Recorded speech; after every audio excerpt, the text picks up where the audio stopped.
Assalamualaikum warahmatullahi wabarakatuh. Halo semuanya, perkenalkan nama saya Dwi Tamardianti dengan NIM 0603128242955. Saya dari Program Studi Pendidikan Ekonomi, Fakultas Keguruan dan Ilmu Pendidikan Universitas Sriwijaya. Jadi tujuan saya membuat video ini adalah untuk memenuhi tugas ujian akhir semester mata kuliah perkembangan peserta didik dengan dosen pengampu Bapak Dr. Andes Iqbal Barlian MPD beserta Ibu Dewi Pratita SPD MPD. Selamat menyaksikan. Assalamualaikum warahmatullahi wabarakatuh. Ibu. Waalaikumsalam warahmatullahi wabarakatuh. Ya, sebelumnya izin memperkenalkan diri. Saya Dwi Tamardianti dari Prodi Pendidikan Ekonomi Universitas Sriwijaya. Saya izin untuk mewawancarai Ibu terkait perkembangan peserta didik nih Bu. Boleh. Untuk pertanyaan yang pertama nih, Ibu kan sebagai guru pasti menemukan kendala terkait perkembangan kognitif siswa. Jadi apa sih Bu kendala yang pernah Ibu temui terkait perkembangan kognitif siswa seperti kurangnya kemampuan berpikir kritis atau menyelesaikan masalah? Di sini yang Ibu alami sendiri ya, siswa itu dalam pemahaman abstrak itu masih terbatas. Mereka masih terbiasa dengan teori-teori. Kurangnya motivasi siswa belajar. Nah, itu salah satu penyebab kurangnya berpikir kritis siswa. Terus lingkungan belajarnya yang tidak mendukung. Satu lagi yang sering saya temui. Mereka itu lebih terfokus kepada guru atau yang dibilang apa? Teacher apa tuh? Ada yang dibilang fokus pada guru mengajar, yang pokoknya yang guru terpaku pada guru dan buku. Jadi apa yang diajarkan oleh guru itulah yang mereka kerjakan. Itu yang sering saya lihat ya, Dek Dwita ya. Oke, terima kasih Bu. Mungkin kita lanjut saja ke pertanyaan kedua. Itu sebagai guru, apakah dalam masalah sosial emosional tertentu seperti kesepian atau rendahnya kepercayaan diri itu bisa mempengaruhi prestasi atau proses belajar siswa di sekolah? Tentu sangat mempengaruhi itu kepedean atau apa tadi adik bilang tadi emosionalnya ya, kesepian itu sangat mempengaruhi. Kadang di suatu sekolah itu, di komunitas sekolah itu, siswa itu memiliki circle-circle sendiri. Iya benar Bu. Nah, jadi dia kalau melihat temannya bergabung sesama sosialnya, dia minder. Karena merasa kenapa kan? Oh, dia tidak bisa seperti mereka. Jadi dia menyendiri sendiri. Nah, akibatnya apa? Dia timbul di dalam dirinya seperti apa? Tidak pede tadi. Bahkan bisa dia stres melihat keadaan lingkungannya apa? Dengan keadaan teman-teman seperti itu. Kadang mereka yang anak-anak merasa tersisih itu anaknya bagus potensinya. Tapi karena mereka merasa tersisih kan dari teman-temannya ya. Jadi dia kurang percaya diri untuk apa? Menjawab pertanyaan, menyelesaikan soal karena dia sudah minder duluan dengan keadaan dia. Nah, itu sering saya temui siswa seperti itu kan. Iya, itu yang sering ditemuin. Terima kasih Bu. Ke pertanyaan yang ketiga. Nah, yang ketiga ini terkait perkembangan moral nih Bu. Mungkin apa saja sih kesulitan yang Ibu hadapi dalam menanamkan nilai moral pada siswa? Lagi di zaman sekarang ini kan HP semua, media sosial gitu. Moral, kalau dibilang moral ya Dek Dewi ya, boleh dibilang moral anak sekarang itu sangat mengkhawatirkan di dunia apa pendidikan sekarang. Kenapa saya bilang sangat mengkhawatirkan? Mereka itu karena apa? Salah satu yang dibilang oleh Adik Dewi tadi apa? Ya, HP, gawai kan? Itu sangat mempengaruhi mereka. Karena tidak ada lagi rasa hormat kadang-kadang terhadap guru ya, taruh oleh gadget. Untuk mereka santun saja, sekarang sudah sangat minim. Kalau tidak kita tegur, baru mereka mau. Nah, di situ moral siswa sekarang sudah sangat mengkhawatirkan. Terus lingkungan sosial mereka juga sangat mempengaruhi. Nah, itu dia. Ini pertanyaan yang terakhir nih Bu. Kan dari ketiga permasalahan perkembangan tadi, baik dari kognitif, sosial, emosional, dan moral pada peserta didik itu, menurut Ibu apa sih strategi yang cocok untuk menghadapi permasalahan tadi? Yang pertama, mengatasi apa perkembangan kognitif, pembelajaran berdiferensiasi. Jadi kita memberikan apa mengajar itu sesuai dengan gaya belajar siswa. Jadi kedua, kita biasakan siswa itu untuk berdiskusi. Bagaimana mereka memecahkan masalah itu, menganalisa, terus menemukan solusi, baru mengevaluasi. Kalau untuk sosial emosional, pelajaran sosial emosional learning. Nah, itu dimana kita sebagai guru sebelum belajar itu kita persiapkan dulu mental siswa kita.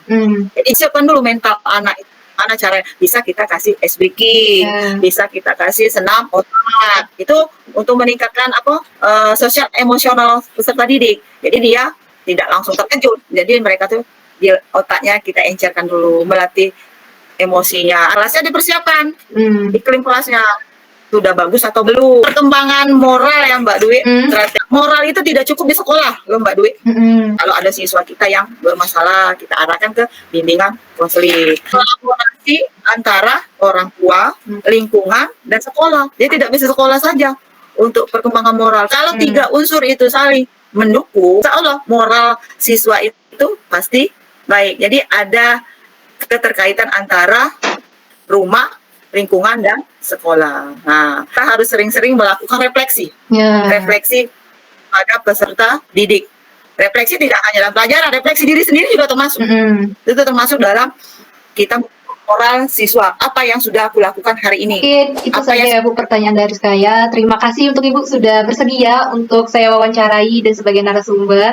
Semoga apa yang Ibu sampaikan ini dapat bermanfaat ya bagi kita semua. Sekian untuk hari ini ya Bu. Saya akhiri untuk wawancara hari ini. Assalamualaikum warahmatullahi wabarakatuh. Terima kasih Ibu. Waalaikumsalam warahmatullahi wabarakatuh. Terima kasih sama-sama. Berdasarkan wawancara dengan guru SMA, terdapat beberapa kendala nih dalam perkembangan peserta didik, terutama pada aspek kognitif, sosial, emosional, dan moral. Pada perkembangan kognitif, siswa mengalami kesulitan dalam berpikir kritis dan memahami konsep abstrak karena mereka lebih terbiasa dengan teori serta terlalu bergantung pada guru. Selain itu, kurangnya motivasi belajar dan lingkungan yang tidak baik mendukung juga menurunnya minat belajar para peserta didik. Nah, dalam aspek sosial, emosional, masalah seperti kesepian, minder, kurang percaya diri atau kurang pede, dan sifat penyendiri dapat menyebabkan stres yang menghambat proses belajar, meskipun peserta didik tersebut sebenarnya memiliki potensi yang bisa dikembangkan.